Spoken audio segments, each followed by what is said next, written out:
Hello and welcome inside episode 17 of the Scully Scoop podcast. I'm your host, Adam Scully. Super exciting time in the sports world right now. The PGA Tour has been back for 4 weeks. NHL, MLB, NBA, NFL, all just around the corner. A very exciting time to be a sports fan and viewer and someone who works in the industry right now. And that's where we're going with our guest on this week's show. As many of you know, and we'll soon find out if you didn't already know, I went to the College of Sports Media after graduating high school. And my guest this week is the president of the College of Sports Media, David Lanys.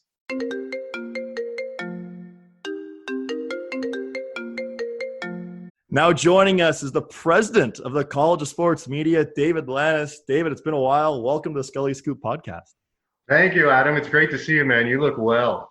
It's, a lot of time in the gym. We were talking before the interview, hanging off tree branches and doing whatever it takes. I'm not quite on the Bryson DeChambeau 7 protein shakes a day, maybe just 1 a day. But for you, how has life during these wild and unprecedented times been?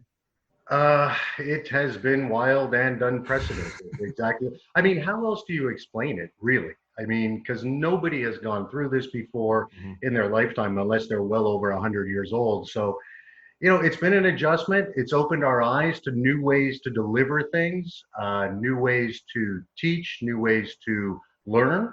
But it has been a challenge. It's tough. I've got 2 children, 12 and 8, and this is some of their handiwork behind me.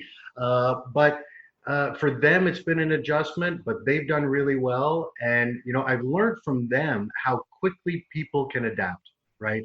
When you're forced to, you have to, and you really have no other choice. You do what you have to do. So we sat as a school, we figured probably like everybody else, 2-3 weeks, okay, we'll be fine. Everyone will go back. It'll all be good, right? Beginning of April, right? We figured, okay, didn't happen, clearly. So when that didn't happen, we decided that we had to go virtual. We had to, but we couldn't teach everything, right? We couldn't teach all the classes, like a heavily produced television show class. We just couldn't do it. So those things we left, and as it turns out, we are actually returning 2 classes on Monday, July 20th, so 2 weeks yesterday, but only the graduates are coming back. So we're going to finish them off, the courses that we didn't do, and it'll take 5 weeks, and they'll be done late August, and then hopefully they'll head out to their internships because we don't know what's going on with that yet. So that's a whole other ball of wax. Yeah, no one really knows what's going on. I mean, hopefully it's all sports. They're supposed to come back in, say, 3 weeks to a month, knock on wood. Let's hope. PGA Tour's been back for 4 weeks. There's been some positive tests, but all in all, it's been good to see. But take us back to that Wednesday night, the Rudy Gobert night in March. You mentioned you thought maybe be a couple weeks, but just how wild was that trying to coordinate, as things kept escalating and shutdowns are still happening? What was it like trying to coordinate what on earth you're going to do next? Well, you know what? We were the first private college in the province to shut down. But the truth of the matter, and that looks good optics-wise, of course, but the truth of the matter, we had to make a decision because our students had their March break the week of March. I think the Monday was the 9th, if I'm not mistaken. Yep. We knew that a lot of our students, because we're pretty close with our students, right? So a lot of our students were either traveling to New York, Florida, or California. Perfect. On flight, all of them, like the 3 hot spots right out of the gate. And of course, New York was the worst right out of the gate. So I sat down with Ray Williams, our radio coordinator at the school, Sugar Ray, and we said, look, these people are coming back. They're taking international flights. We don't know what's going on. How can we expose everybody to what could be?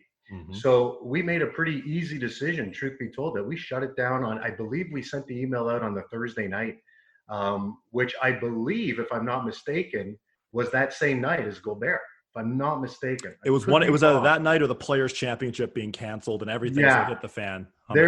That's when everything was hitting the fan. And we said, look, first of all, how are we going to have content? Yeah. Right. Number 2, there's obviously a significant danger here. It's not just one country. It's not just international. It's global. So we had to shut it down just for Mhm. safety for everybody. We thought we would be back a lot faster, Yeah. like most people did, but clearly not the case. No, it's been wild. And so throughout these you've done some virtual shows, and there's a partnership. Tell our listeners and viewers about this new partnership.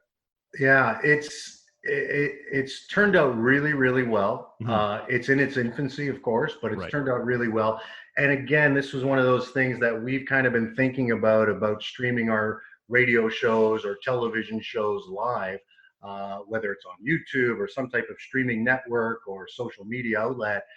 And this kind of forced our hand. We kind of shied away from it because we always said to ourselves, well, we don't do shows every hour, every day. There's going to be, down times and the studio's not being used. And, how are we going to approach this and how are we going to do it and who's going to be responsible for it and all that kind of stuff. And this obviously forced our hand to do it, but we wanted to do something a little bit more robust than just putting it on our Facebook page or on our Twitter page. So Barn Burner is a company. Barn Burner Television Network is I believe it's 122 platforms that they broadcast on. And we formed a really, really nice association with them. So they're actually picking up our Facebook feed and they're sending it out onto their platforms. So the students are really getting used to, hey, this isn't just going out on a CSM site or, well, I can make a big mistake. Who really cares? This is real. It's legit. I mean, there's format lines. There's people calling me when someone doesn't say the format line properly. And I keep telling these people that, hey guys, they're students. They're going to make mistakes. And not only do we have the second years doing it, but the first years are doing it as well. And the truth of the matter is, the first years we start radio roundtable classes in the second semester. So the first year students only had about 10 shows before they're going on a real network of television. Hey, sink or swim, right? I mean, that's the way it is, right? You've been there, you know what it's like. Yeah. So far so good. Really, really like it. Good, man. Good. Well, I've watched a few of the shows here and there, and they're great. It's awesome to see the students speak about some of these issues that are obviously hard to talk about. So good on them. Now, before we get more into the school, I want to talk about your career. How did you get into broadcasting? Oh boy, this is going back now because I've aged a little bit, Mr. Scully, over the years. Clearly, thank you. You're too kind. I was thinking law when I went to York University. Okay. So I was a political science major. And I ended up, oddly enough, without even realizing it, a minor in communications just because those courses interested me just out of general interest. Perfect. I didn't even realize I was getting a minor, which is okay. I think it's 5 classes in that particular discipline. But I was thinking law. I was accepted to law school. And I'll never forget it. I had my letter of acceptance in my hand and I was walking over to the mailbox to drop it off and I was going to accept the offer. And I couldn't let go of that letter. I could not let go of that letter, man. I couldn't drop it out. I couldn't open my hands. I couldn't open my fingers. Something just wasn't right. And I think I realized in growing up and now having children myself, I was probably doing the law more for my parents than I was for myself, truth be told. I had interest in it, but I didn't have a passion about it. Right. So I took a year off. I promised my parents I would go back to school. I promised them I would go back to school. I took a year off. I worked. And I decided to give the broadcasting thing a shot, not because I love sports, funny enough, because I always wanted to go into news. And I started in news. So I went to Humber. I took the 1-year radio program. And while I was there, I was good with the technical stuff. It's not technical the way it is now. No. Back then, it was reel to reel. It was razor blades. It was tape, right? It was all that kind of stuff. They actually used to record the Leaf games on VHS tape, believe it or not, and play them back on VHS because it gave better sound quality than just a regular cassette or a reel to reel. Anyhow, So I got a job overnight opping at the Fan. It was myself and George Strombolopoulos. He was doing that. Of course it was. Yeah, George. I think I was Friday night and he was Saturday night or something like that. But we started at midnight. Anyhow, so I took the radio program. I graduated. I wanted to be on air. And I got my internship in Orangeville, and my first job actually was in North Bay, Ontario, full-time reporter. I liked telling stories. That's what I really liked to do. That job lasted 3 weeks because I got a job anchoring weekends, reporter during the week in Brockville, Ontario. So I never left Ontario. I was either 3 hours north or just about 3 hours east of Toronto, which is where I grew up. So, and I stayed there for a couple of years. I actually got fired from that job, truth be told. And I moved back to Toronto with no job. I was doing news. I was a morning show co-host on the radio there. I started up a television show at the local television station because I knew I always wanted to get into television, but I wasn't trained in television. So I figured, how do I get trained in television? Well, I'm going to have to train myself. So I walked down to the Channel 10 station in Brockville and started a talk show called Talk of the Town. So we did everything from live municipal debates to interviewing the police chief to pumpkin carving during Halloween. Of course. Yeah. But you know what? It was great because what it did was it got me comfortable in front of the camera. And that was the key, right? Then I moved back to Toronto. So I was there about 2 years, moved back to Toronto, and I got 2 jobs within about 7 to 10 days. One, funny enough, at TSN Radio, but not the TSN Radio that we're accustomed to today. I was going to say.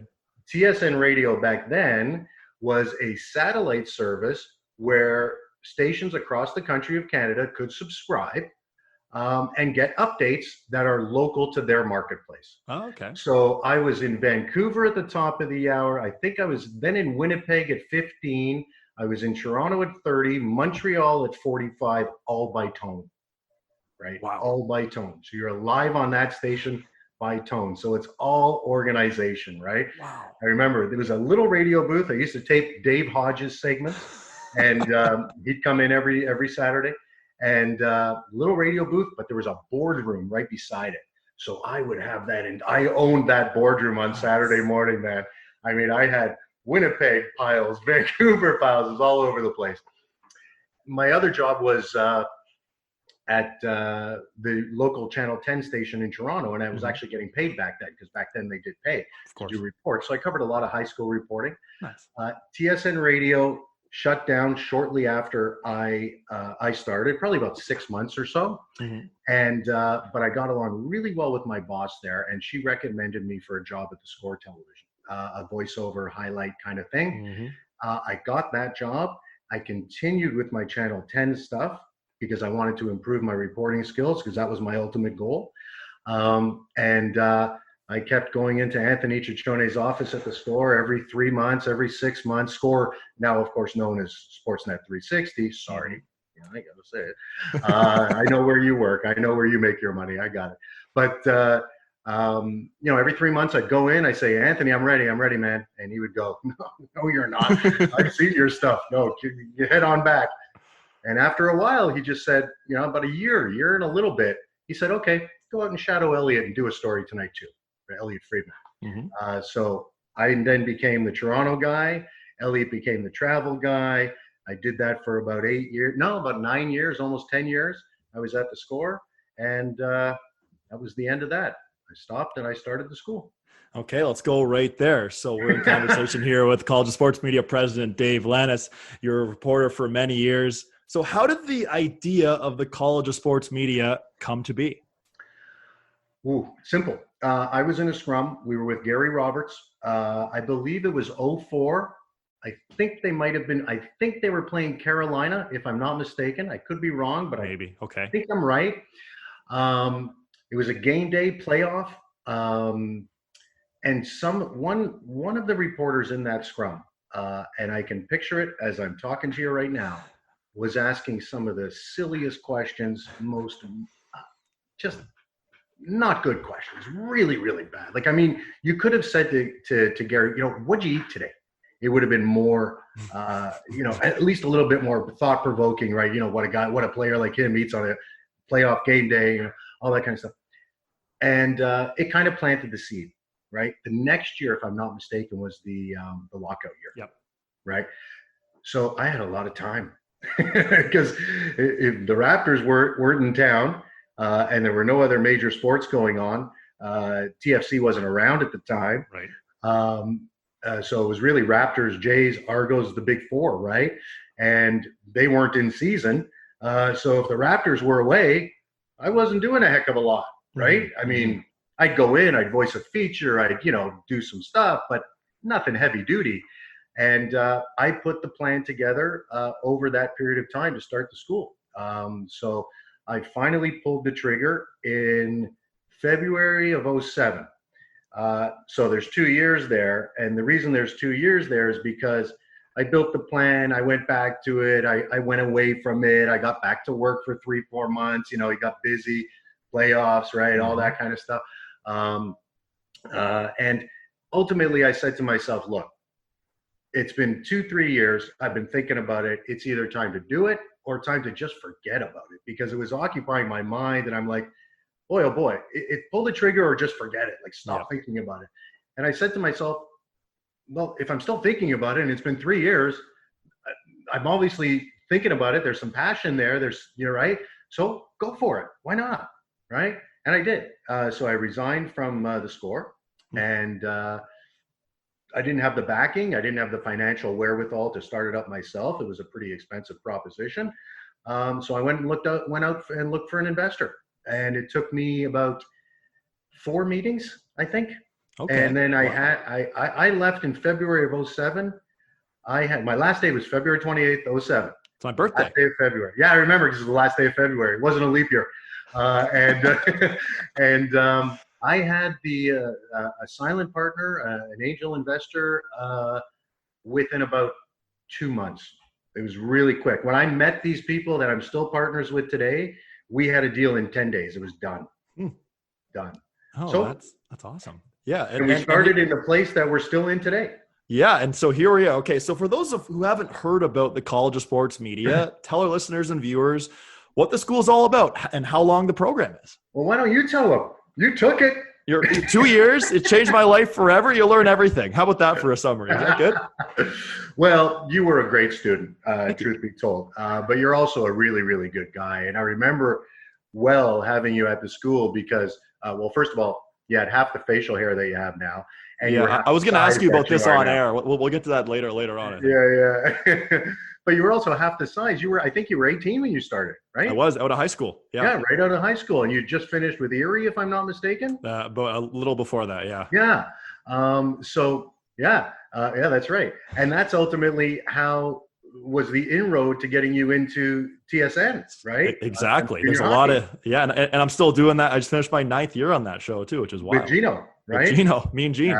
Yeah, it's amazing. But you were a perfect fit for that particular request when TSN reached out to us, because we knew you knew your junior hockey. So it was perfect, right? And you were so close to being just removed from it that you still knew all the people. You still knew. For us, it was an easy choice. But the reason we chose to recommend you for that, because there was no guarantee you were going to get it, was because you worked hard and you knew what you were doing and you had a good, solid grasp and understanding of broadcast. So that meant a lot to us. For age didn't really matter, right? Age was irrelevant. It was the way you conducted yourself, the way you handled yourself on a day-to-day basis. And I don't think you ever missed a deadline at school. I don't think you ever did. I really don't. If you did, don't tell me, because you still have a clean record in my mind. So let's keep it that way. But the schools, the object of the school is really simple. Practical training, right? As much as possible, practical training, right? So there is no other school, I truly believe, that provides the amount of repetition, the amount of critique, the amount of show roles and responsibilities and rotations. And we force you to learn everything, right? We don't force you to focus on one thing, because look at what you do today. You write, you're doing a radio show, you're doing a television show, you do hockey, you do golf, you do right? I mean, you have to have that multiple talent and skill set, right? You have to in today's day and age. So that's what we're trying to create. What we expect is very simple. To be honest with you, I feel like I'm doing a tour of the school now. We expect our graduates to be the best people coming out of any school in the country. It doesn't matter for us if it's news, if it's sports, if it's entertainment. We're teaching broadcast at what I believe to be a really, really high level. And we're using sports to do it, right? And that's it. I mean, the differences between sports and news are pretty subtle. Good reporter asks good questions. It doesn't matter what the content is. Yeah, it's all about asking good questions and knowing how to do every skill. You know, if you want to be on TV, you have to be able to write and et cetera, et cetera. And so I graduated back in 2012, and I'll never forget what you said on day one. You said, I'm quoting you here, "This isn't school. This is career preparation." Yeah. If you could elaborate that on a little bit, how much does that mean to you and everyone at the school? It means a lot because ultimately, you know, in getting people to a level where they're being the best people coming out of any school in the country of Canada, what goes along with that is a smooth transition from academics to the professional workplace. That's the key for us. So we treat show production. You remember Jim Van Horn? If you guys weren't ready, the show's canceled. Yeah. Right? It's as simple as that. And that includes one report that may be a little late for the show. Everybody loses their turn, right? And then you force an instant accountability from everyone to everybody else. You don't want to let 17 other people down, 18 other people down, and hopefully they don't want to let you down either. So it's about understanding how to be a broadcaster when you have a lot of time and how to be a broadcaster when you have almost no time, right? And the shows should ultimately be pretty similar. There shouldn't be anything lost in translation. If you know your stuff and you're researched and prepared, you should be good to go. So I mentioned I graduated back in 2012. And one thing I noticed right away when I stepped in the TSN newsroom, A, they were all College of Sport Media graduates, which was amazing. And B, TSN, Sportsnet, wherever you go, it's just bigger. But you're learning the exact same content that you would, how to direct a show, how to write a lineup, how to, do things properly, how to edit, camera work, etc. And there's a very high success rate for these different companies, isn't there? Yeah, there is. Our graduate success rate every year has been anywhere between 75 and 85%. So about 50% of our students retain employment right out of their internship, which is, for any other school would be extremely good as an overall. For us, it's normal. And then another 25 to 35% will retain work over the next coming months. So we expect that type of success right now. And it's the people like yourself and the various other students who have graduated, not the on-air guys necessarily and girls, right? It's the behind the scenes people that are just as successful, just as strong. You talk about the newsroom people, editors, producers, directors, control room people, camera operators, right? One of our graduates, Jamie Lee McIsaac, is the first female full-time camera operator at CP24. So the successes don't have to just be visible or audible, right? Some of our most successful students, not including yourself, Mr. Scully, are behind the scenes people that you wouldn't recognize, right? And that's okay by us. We want to fulfill the marketplace in all capacities, not just in one.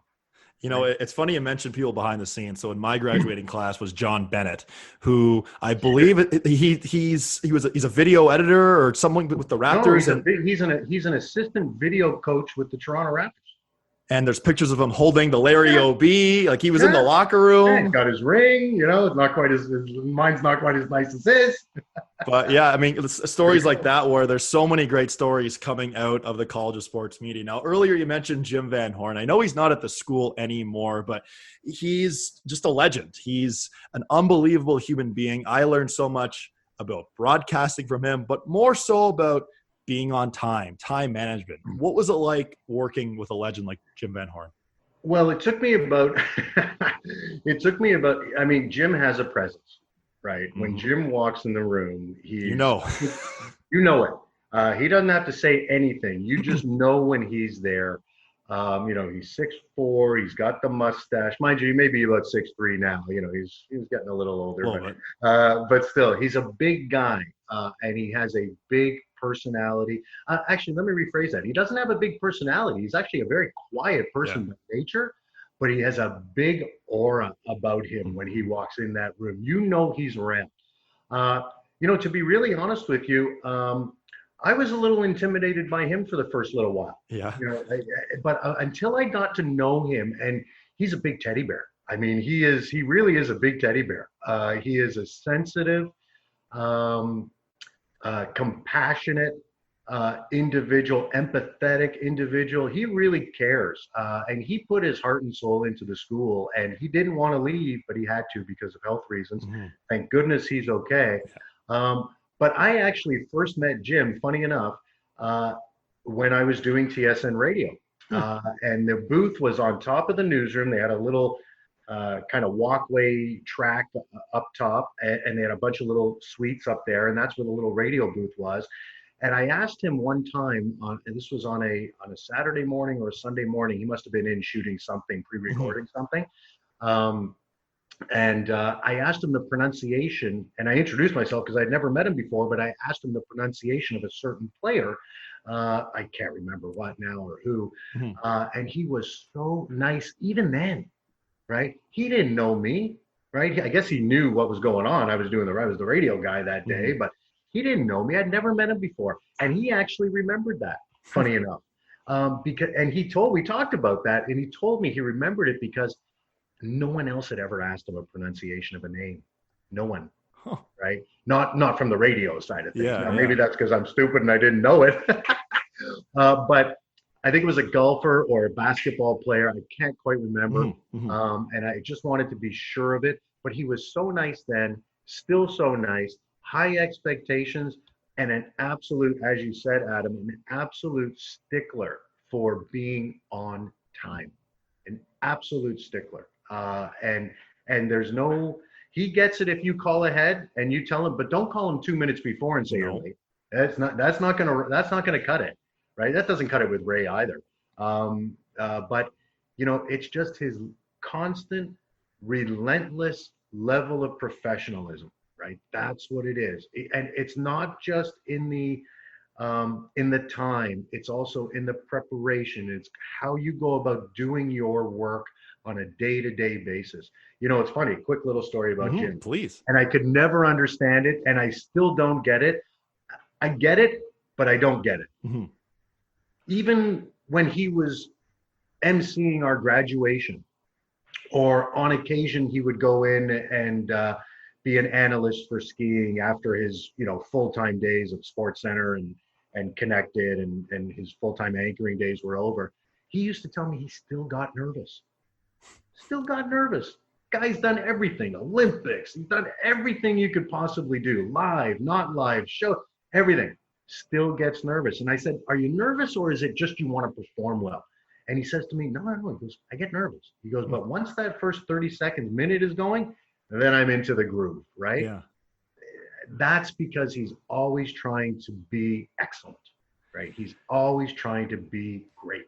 It's funny you mentioned that story there, because I think I learned that from Jim, and I believe I went in his office and we had this conversation, and I'm sort of, before broadcast now, I'm nervous, I'm antsy, I'm making sure I'm well hydrated, sort of thing. But as soon as that red light goes on, I feel like I'm sort of zen. I don't know if that makes any sense, but I give credit to Jim for that. He's been a huge reason that myself and a lot of graduates have gone on to have success.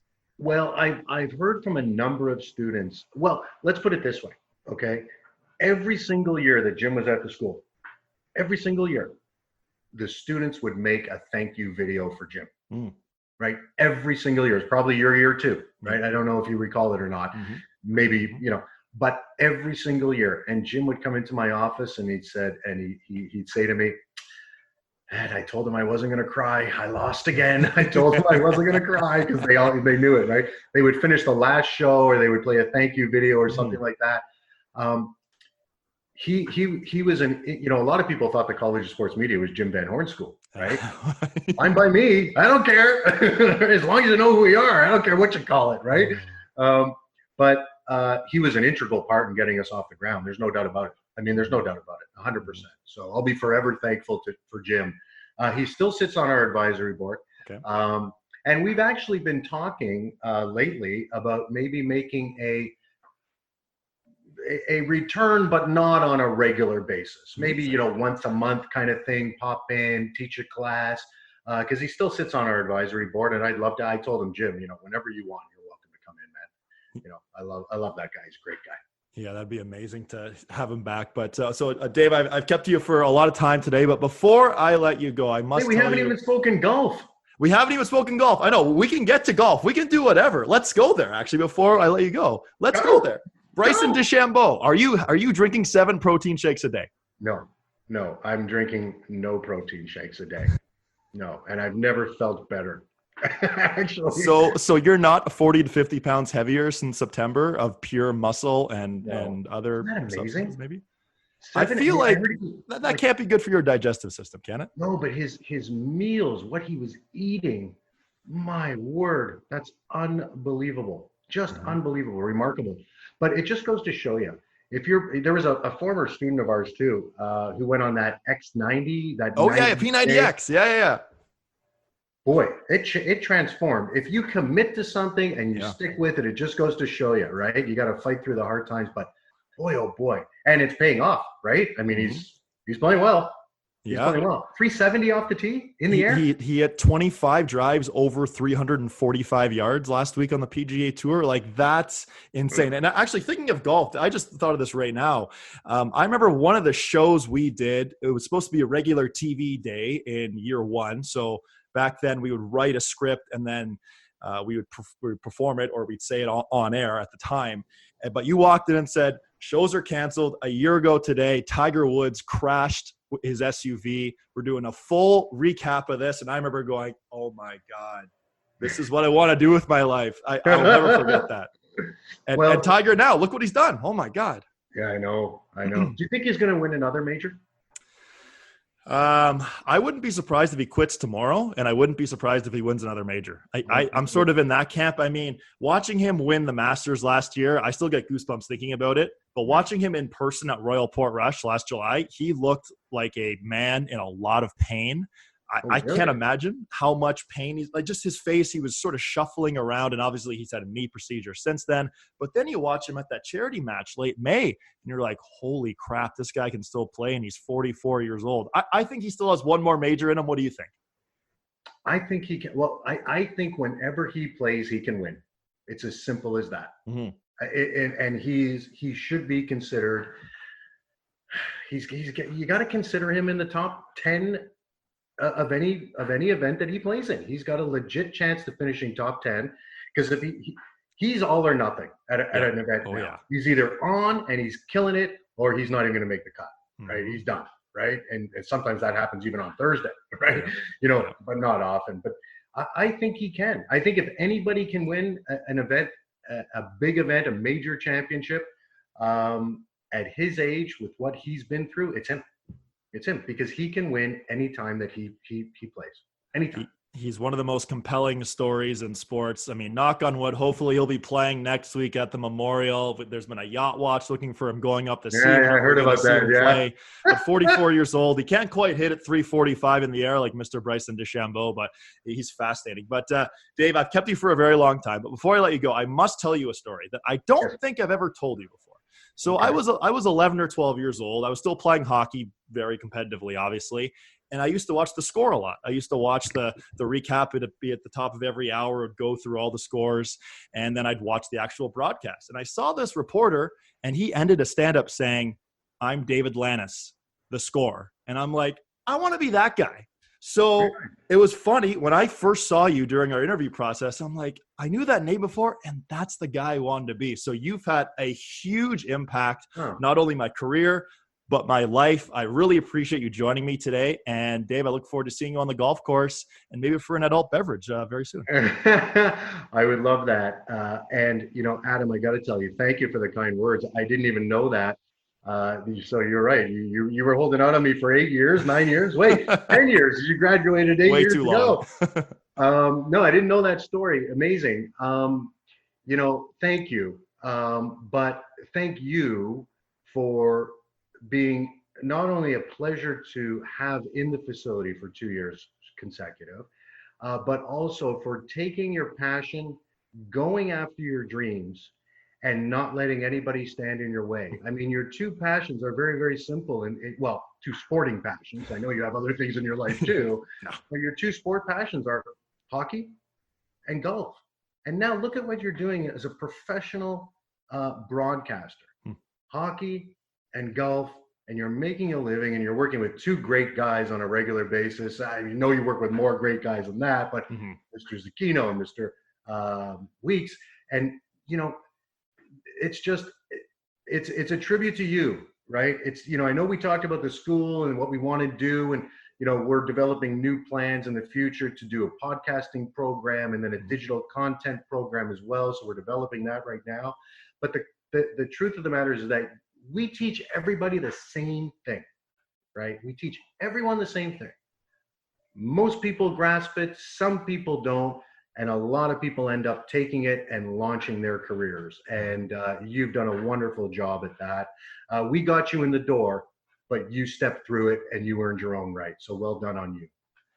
Really appreciate that, my man. It's been a pleasure catching up, and we will see you very soon. Take care, Adam. Thanks.